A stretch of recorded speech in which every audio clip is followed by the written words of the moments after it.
Guys, I figured something out. Something terrible. Something horrifying. There's more to Cho'gath than an alien ripoff. But let's get this underway. I'm the Lemon Lizard, and I'm here to explain you the terror of the void, Cho'gath. As an 18-meter high talking lizard, there's got to be something interesting to talk about, and trust me, there is. What I'm going to figure out is, how exactly does Cho'gath just eat minions and champions, which he never even touches? How does he manage to shoot spikes up the ground simply by stumbling earthbending? How loud is his feral scream, and why does it even silence people? That doesn't make sense. What is his Vorpal Spikes, and how does he manage to just turn them on and off? And at last, how much force can he bite with? The strength of a bear? The strength of a crocodile? The strength of my dog when it doesn't want to give me the ball? I don't know, but I'm going to figure it out. We're going to start off a little differently today by starting off with his scream. The ability right here is the most dangerous of all his abilities. Reason being, the silence. Somehow his scream makes people unable to throw spells, which is, if you look at Sona, doesn't require you to talk. His scream simply makes champions unable to even think. This can't be done with just loud sound, but it can be done with something else. Infrasound.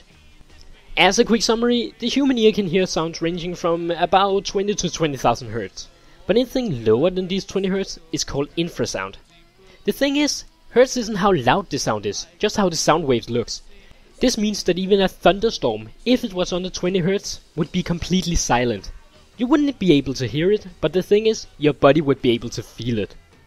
Infrasound can cause anything from depression to hallucination, so it's given that it can also cause confusion. But it's not just confusion, it's panic.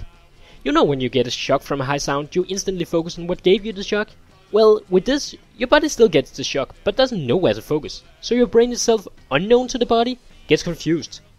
But at even lower hertz, your body can go into a state of extreme panic, where all senses are used to locate the undetectable sound.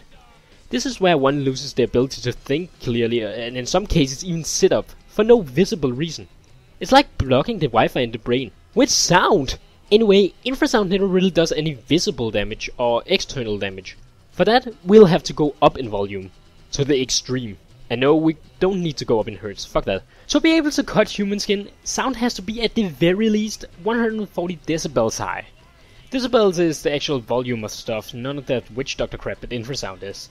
140 decibels is the same as standing 13 meter or 100 feet away from a jet engine when it started. But, of course, if it has to do real damage and in some cases even kill, we have to turn it up to 200 decibels. This is the same as having your ear inside a rocket launcher when it's fired. At this sound, it's enough to tear blood vessels and, surprise surprise, kill you. Which means that a champion at this moment, at the very least, is hit with a rocket launcher of sound. Which they can't even hear, it just rips them apart. I kinda feel bad for him. Now, following this weird pattern of being super overpowered, his E is next on the list. Firing off spikes just, unfortunately, isn't possible, unlike what every cartoon hedgehog can do. But guess what I found? Newer species of tentaculars, big fluffy spiders, have small hair lookalikes, which aren't technically hair, it's more like thorns really, screw that. These hairs, called urticating hairs, are used by the spider to kick off when attacking or defending as small spikes or small projectiles, which can paralyze or even kill small animals. It can even do considerable damage to humans, and we're like 100 times bigger than them. Urticating hair fits Cho'gath so perfectly because they don't regrow, they're replaced every time the spider molts or grows. Yeah, you heard me.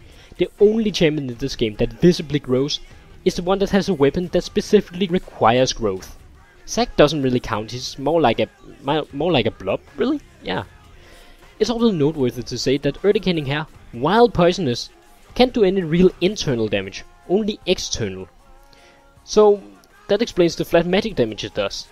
I've also already mentioned that the hairs are kicked off, which means that the spider, or Cho'gath as you will, can choose when to rip them off when attacking, and when to not rip them off when attacking.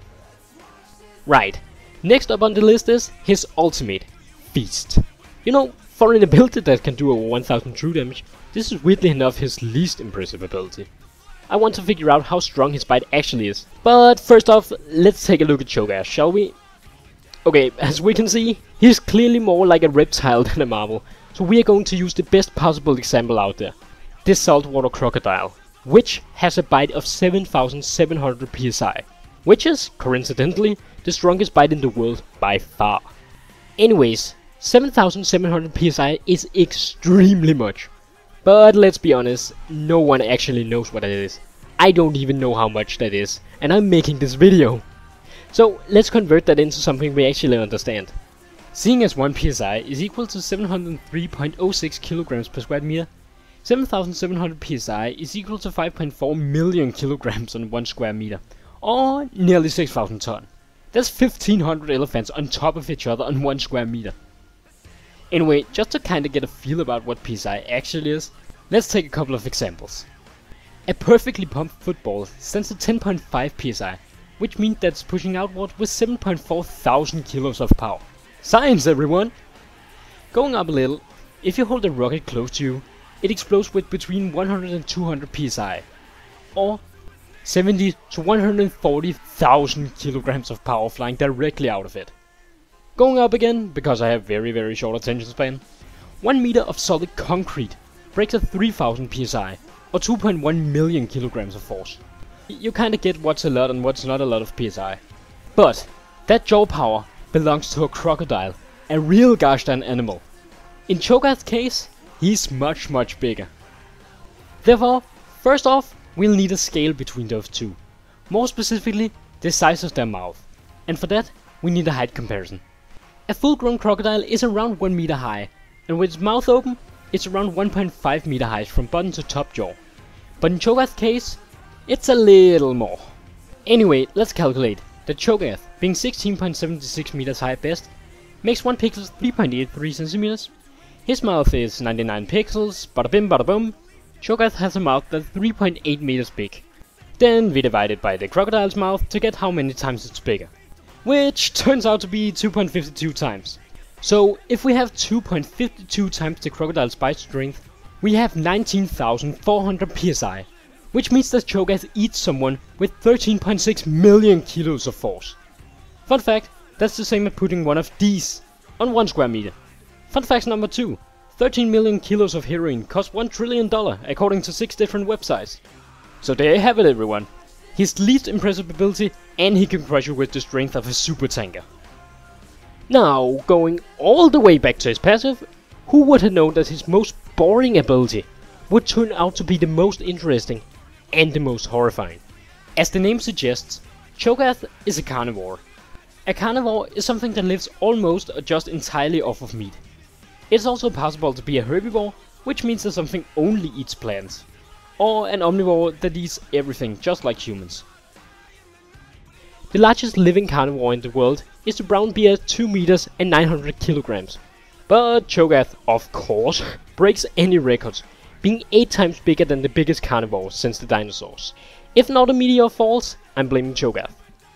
Now, here's where it gets really spooky. And with the simple question, how?